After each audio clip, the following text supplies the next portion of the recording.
చావు కబుర్ చల్లగా విషయంలో ఏం జరిగిందనుకుంటున్నారు? జనాలు అర్థం చేసుకోలేకపోయారని వాళ్ళ మేధాశక్తిని మనం తప్పుపడడం అనేది రాంగ్ అండి. డెఫినెట్‌లీ మనం కన్వే చేయడంలోనే రాంగ్ అయ్యి ఉంటది. ఇప్పుడు నేను ఒకటి బిలీవ్ చేస్తా. ఇప్పుడు ఫర్ ఎగ్జాంపుల్ మీరు చైనా ఎళ్లారు. ఓకే.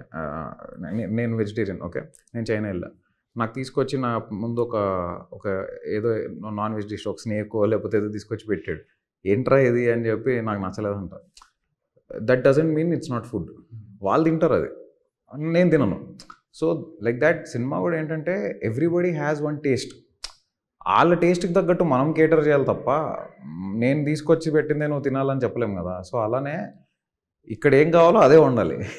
అలా సమ్‌వేర్ పైగా అలా అని మనోళ్ళు అలాంటి సినిమాలు యాక్సెప్ట్ చేయరా అంటే 'స్వాతి ముత్యం' లాంటి ఎగ్జాంపుల్స్ ఉన్నాయి మనకి. సో అలా అని ఏం లేదు. వాళ్ళు మనం కరెక్ట్‌గా చెప్తే యాక్సెప్ట్ చేస్తారు. ఎక్కడో మేమే మిస్ అయ్యాం స్క్రీన్ ప్లేలో probably giving it a little commercial ట్రీట్‌మెంటో somewhere we missed it. But the point I wanted to convey was very honest and ఒక వెరీ ఫ్రెష్ పాయింట్ చెప్పాలనుకున్నాను. ఎక్కడో మిస్ అయ్యాం. ఈసారి మిస్ అవ్వలేదని చాలా బలంగా నమ్ముతున్నాను.